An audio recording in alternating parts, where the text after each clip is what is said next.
Good morning. Welcome. It is Friday. All right. Does the week go fast for you? I don't know. Does it? I'm trying to figure out sometimes whether or not it goes faster or slower when you're doing the work from home gig. Anyway, in the news, so we had late last night, early this morning, the Senate is went ahead and passed a budget resolution. They had just basically an all-nighter of things that they were trying to get through. But the big deal here is that Vice President Kamala Harris became the tie-breaking vote on this. And what this does really is this is going to allow the Democrats, the Senate Democrats, to use budget reconciliation and to be able to pass President Biden's stimulus bill, his 1.9 trillion stimulus, if they so choose, without GOP support. So they are going to do their end run. So much for unity. They're going to try to shove that down their throats. Now, this has been given a huge amount of life overall because, the economy is still a little bit weak. We had a jobs report this morning, 49,000 jobs are added. But what is the problem here? The problem is, and this is not a result of anything that President Trump did, right? This is a result of the continuing shutdowns of businesses. Businesses cannot employ people. They cannot open their businesses fully. Restaurants are still largely shut down across the country. Florida is one of the few areas where you can see any real economic activity. And the rates of coronavirus, COVID-19 there is actually on par with New York and California and other states where they are shut down. So, this is an interesting thing that we're seeing here is just that we're seeing, it's being shown that you can go ahead and shut these things down, but you're really not doing a whole lot better than places where you were not shut down, where the stores and businesses and are allowed to actually open and do things. So, we are here. I'm based here in Montgomery County, Maryland.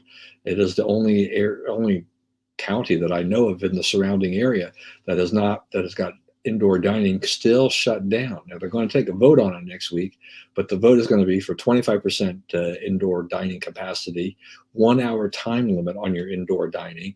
Bars and restaurants still have to close at 10 o'clock, and you got to fill out a contact tracing form. Even though the rates of COVID throughout all of these restaurants, from indoor dining, is really not that large. I mean, it's actually lower than the community spread.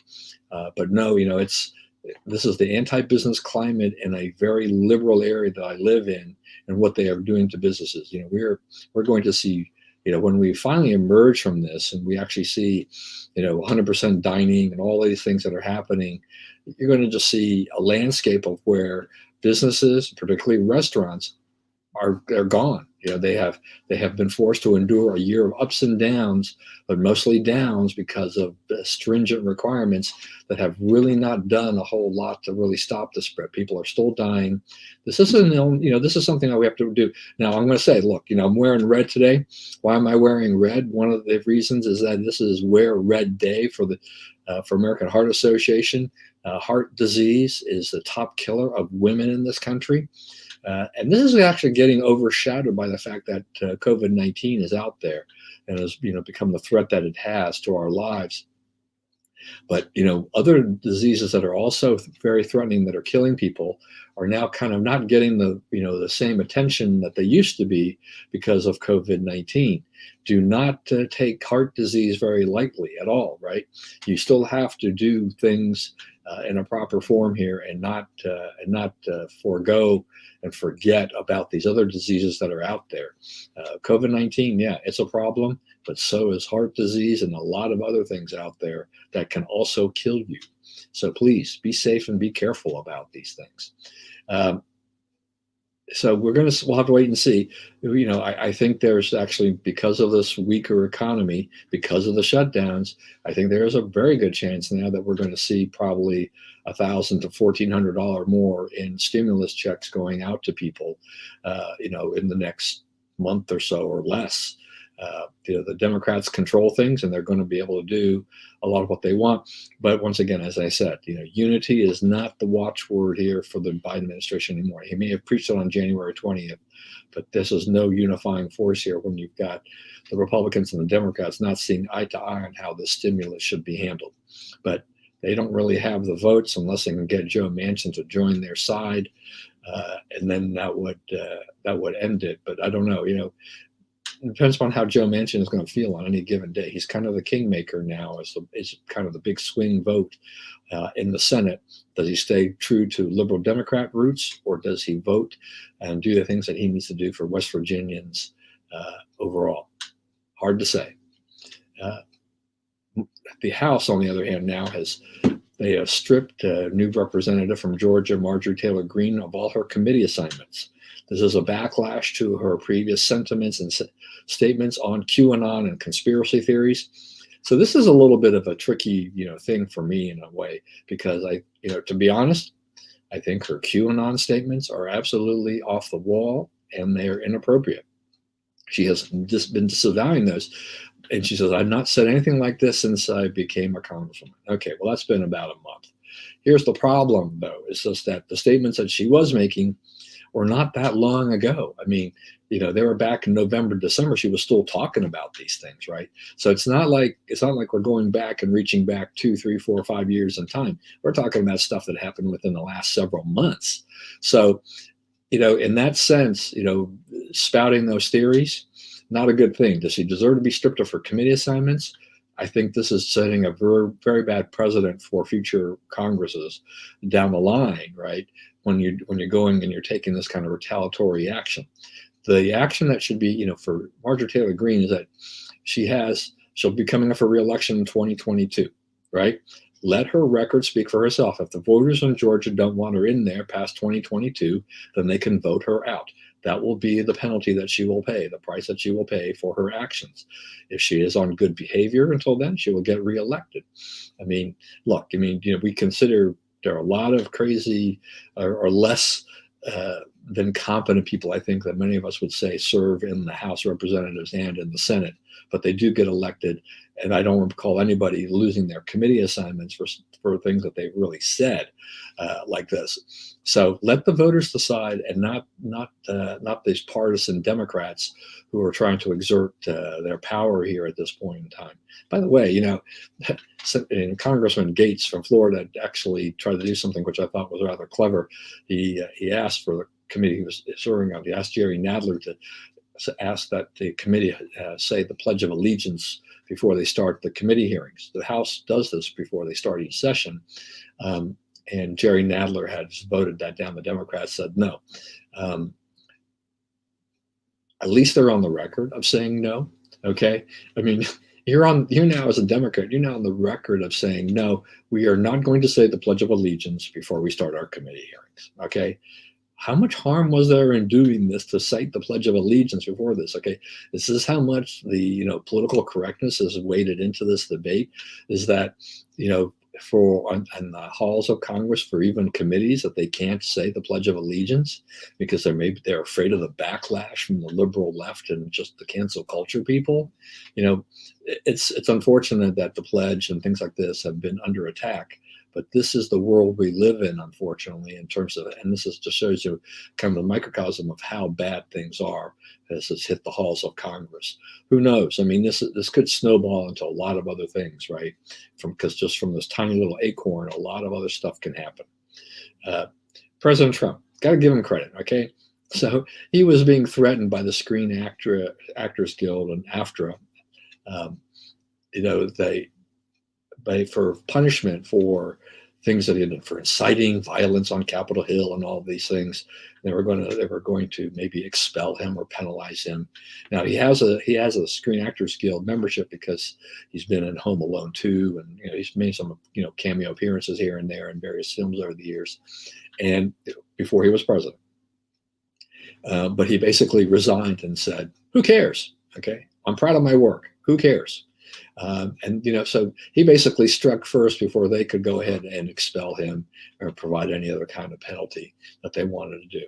So bully on President Trump for taking action and just basically giving the middle finger to the Screen Actors Guild, which is really, we're talking about, the union that represents actors and actresses in Hollywood. And we know where probably 99% of them, at least publicly, are on the political spectrum. So good for you.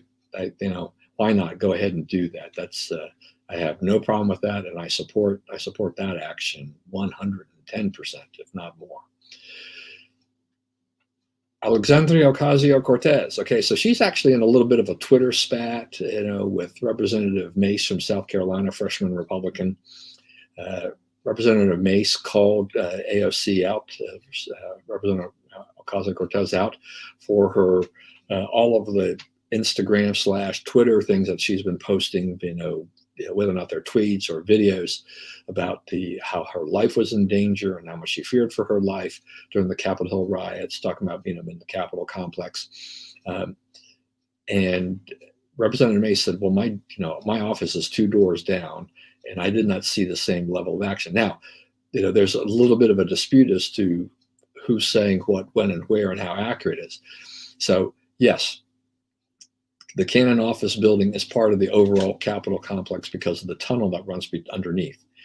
But the Cannon office building was not under immediate threat. I mean, there was a pipe bomb across the street at the RNC headquarters. That was 250 feet or whatever it is, I guess, from entrance to entrance. How powerful that pipe bomb was, I don't know, but chances are, was proving to be probably relatively little danger, not as much danger to the congressmen, people in the building. But AOC has made it, Ocasio-Cortez has made it feel like there was imminent danger to her and her staffers' lives for the attacks at Capitol Hill. Remember, the demonstrators were not at the congressional buildings; they were at the Capitol building, which it's a decent walk away from where the Cannon office building is, if you've ever been on the Capitol. And they went through the Capitol building. They didn't get into the congressional offices, Longworth and Cannon and stuff like that. That was not where they were going. They were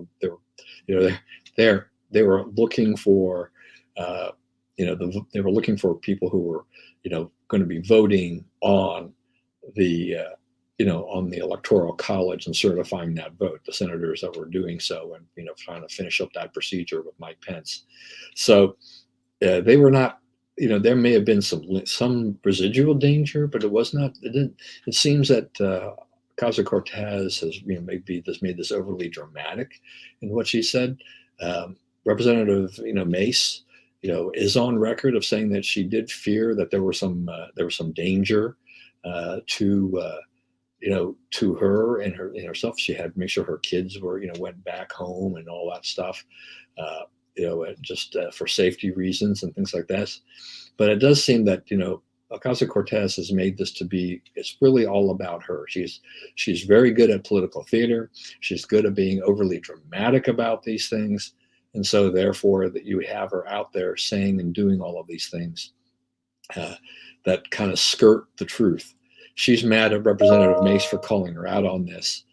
I'm not going to get too deeply involved on this because I think there's maybe some points on both sides of the equation here, but we know what Ocasio-Cortez tends to do and what her feelings are, and I want to commend Representative Mace for just trying to bring a little bit of reality back into the situation. That it wasn't as bad as Ocasio-Cortez said it was. It wasn't that they had demonstrators banging down or threatening to come into those hallways, into those doors, but there was a certain amount of danger, no doubt. But Ocasio-Cortez seems to make it think that it was a life or death situation, which it really wasn't in the end. But that's the way she likes to treat things. Finally, at least, Kroger grocery stores, which is the nation's largest grocer in the country, they own Harris Teeter and a bunch of other grocery stores around the country. They are closing. They've announced they're going to close a couple of stores in the Long Beach area, California area, because the city council there had passed a law that requires grocery stores and other stores like that to give a $4 an hour hero pay to the workers, for these people who are kind of on the front lines, who have to work long hours and do these things and for stores and that are staying open. Kroger is saying no dice, and I don't blame them, right? they're being accused, by these liberal city council people saying, well, these guys they're making money, they've got money, and they need to reward the employees who are staying on the job and working through all of this, and potentially risking their lives by for COVID, by dealing with customers, etc. But they're being, Kroger's taken a position that you cannot force a $4 an hour increase upon our employees, right? That's a decision that we need to make as a business. Can we afford to do this? If you know anything about the grocery store business, they operate on razor thin margins. It's the volume and a lot of other factors that come into play. The margins in a grocery store are in that neighborhood of 1% to 3%. Okay, because produce. If you don't sell the produce, you're going to have to toss it out or do something with it. You only going to you will make money over on the long run, but you make money because you sell a variety of goods. But the margins are thin. Yes, are they making money? Right. But if you're forcing them to pay the workers that much more money, which could be, I don't know how much the Kroger workers were making, but let's say they were making $12, $15 an hour on the average. You're talking about a 30% increase. A lot of stores around the country, Walmart and Target and things like that, they've been giving their employees $1, $2, Amazon, $1 to $2 an hour raises during the pandemic, and they've made that choice on their own. Kroger may have done that selectively in some areas as well. I don't know for sure. But this seems to be an onerous burden placed on businesses at a time during the pandemic.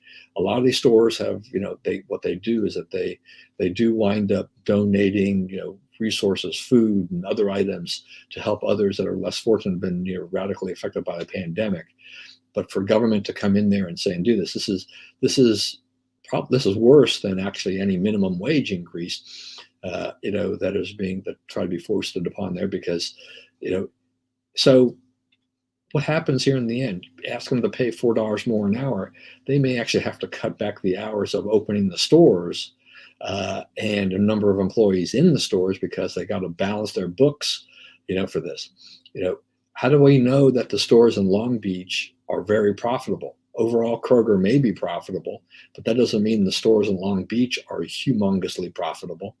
The Long Beach City Council is just making this blanket statement, basically, and blanket decision based on overall corporate profits, and not necessarily those of the stores and the businesses in their town, in their locality.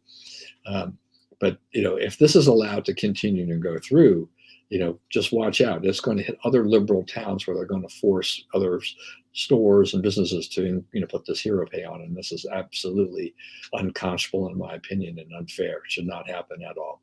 All right. Thank you for joining me today. Have a great weekend wherever you are. Please, as always, stay safe, stay well. Remember, we live in the greatest country in the world. Do not let anyone tell you otherwise. And God bless America. We'll see you on Monday.